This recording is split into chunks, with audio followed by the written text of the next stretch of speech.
Sure. All right. So we are going to do the lightning round. These are 10 fun little questions. Okay. You have not seen these questions before, and just first thing that comes to the top of your brain. I'm very nervous. Yeah. Everyone always gets so stressed in the lightning rounds. It's because I'm an overthinker. Yeah, so I'm of just course. like, wait, give me a second. It's like, you can't have a second Yeah, in a I want lightning to round. figure out the perfect answer. Yeah. That's what Okay. Okay. If you could take a time machine to any year, forward or back, what year do you go to?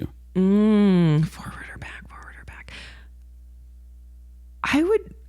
I would probably do like 2025. Oh, you just want to see a little bit in the future. Yeah. Cool. I think Obama said it best when he was like, there's never been a better time to be alive. Oh, yeah. So I'm like, I don't need to go see the plague. Like It's just going to make me sad. And I romanticized the 1960s, and then I realized about all the racism and segregation. Yeah. I'm like, I love the music, but I would probably just jump forward a little bit. I think that's also a reflection of where I'm at right now. I feel like I'm on the right path. I just want a little breadcrumb telling me that it is. Yeah, just a little inkling of like, Yeah. oh yes, okay, good, great, totally. First lyrics that come to your head, 1, 2, 3, go. Motown Philly's back again. Cool. Were you Motown Philly back? What is that? That's The Boys to Men. of course, yeah. Classic. Boys to Men, great.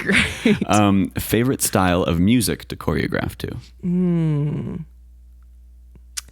I love a Broadway jazz. As a smart Broadway jazz, and like a golden age Broadway jazz, or Yeah. So many great classics. But yeah, I what I found actually is last year I had a lot of fun doing combos to 80s jazz just because it's a lost art. yes. Which like I hope you don't like your neck, because we're about to whip it real good. Good old whip. I love it. Piece of content. Oh, actually, this is a good one for you. I'm intrigued because I feel like the amount of really incredible thinkers and people that you talked about, like while we were chatting, like I feel like you have a lot of these things, but piece of content you have recommended the most to people? I recommend a lot. Yeah. The one that comes up very quickly for artists is Big Magic by Liz Gilbert. Okay. Yeah, it talks all about creativity and fear. Sweet. And I think just if you're choosing to live in a creative space and it's something that you value, every creative should read that. Cool. But I Big have Magic. like 8 more. Yeah.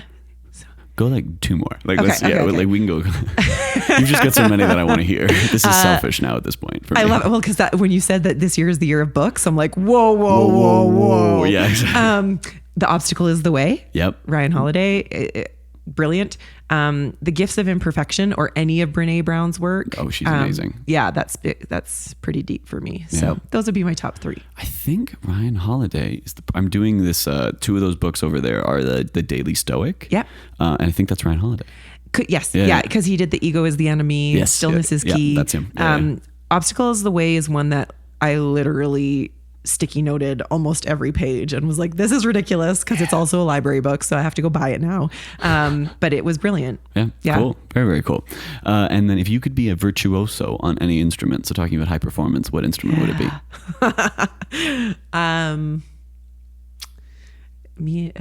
Instruments and I have an interesting relationship. Do they? Yeah. Have you tried to learn an instrument, or do you play anything? Well, I did piano lessons when I was young. Classic. I've noticed that I love dancing to music. I'm not the creator of music. Probably something like the drums, something that's pretty universal, something that has, some solid history in African dance as well. And Yes, just, for sure. like that is amazing. I recognized that I wasn't a natural drummer or didn't have that pull through tap, right? Like there was people that just jammed on tap and they loved the body percussion. Interesting. But I do think, I've tried to play. I dated somebody who was a player and I'm like, whoa, coordination and just so much respect. Yeah. So much respect. Cool. I love that. And it's interesting that trends in these questions are funny, and dancers often say drums because of that relationship with it. And it's interesting what you mentioned about tap, because as a non-dancer, tap was my like saving grace because it made sense to me, because I could be like, the sound goes da da da da da da da da da. If I'm not doing that, then there's something wrong. Like I can hear that. Yeah. Cool. What you have 1 extra hour of the day, but I've made this as like a bracket point now. You cannot sleep. Okay, because theater artists, I'm like, what would you do with 1 extra hour of the day? They're like, I would sleep, please. So if you can't sleep, but you have 1 extra hour of the day, what do you do? Read. Read. Yeah. Yeah. Cool. If you could no longer, so let's take this out of the world of, obviously you're kind of moving into the stuff you're doing now, but still kind of sort of in the world of dance. If that could no longer be a part of your life, like let's say the performing arts, what would you want to, what would be another career that intrigues you? Well, I'm going to also take out, sports psychology, mental skills training, because that's kind of what so we're just going to put that to the side. The holistic experience. Yep. Yeah.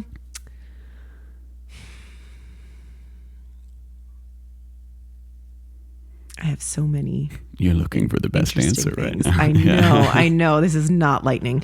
I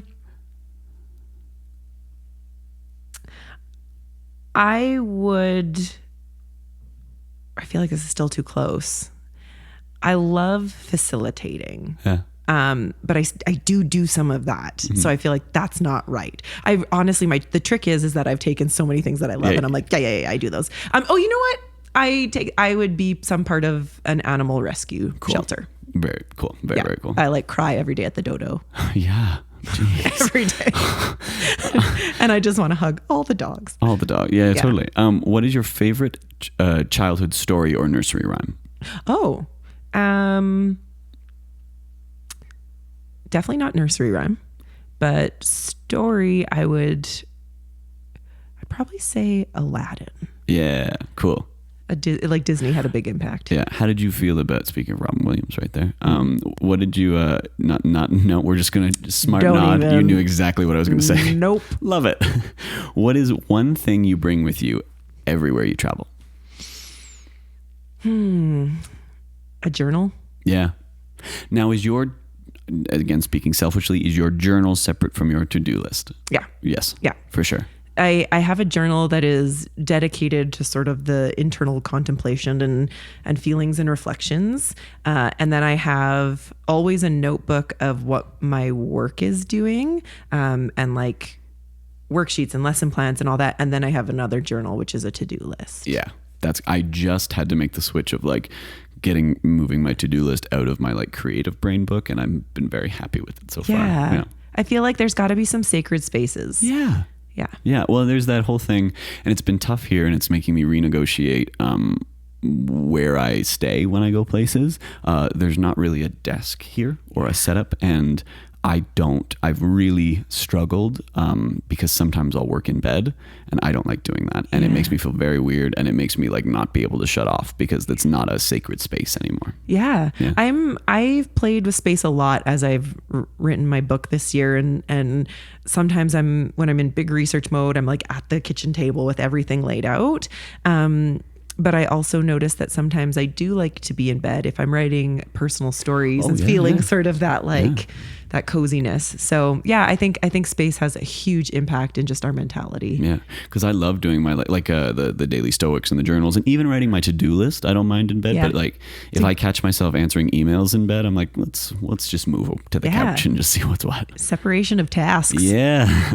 And then the last one, what is one accomplishment you would like to achieve in the next year? Speaking of your relationship with goals and all that stuff. Yeah, well, finishing my master's is essentially mandatory at this point. You'd like to accomplishment, but that's gonna happen. Happening. Yeah. And so what I would actually say is getting my master's project out and published, like to print for the dance educators, because that's who it's for. Cool. And that's going to be a step that's going to challenge me in many ways. Yeah. In every aspect, whether it is, learning the technology of, do I self-publish? Do I do the Amazon stuff? Do I do hard copy? Do I do digital? What do finances look like at that point? It's going to be epic, but I'm excited. Yeah. That's I literally want to dive into exactly this. I'm just going to pause the lightning round and get that all finished up first. Awesome.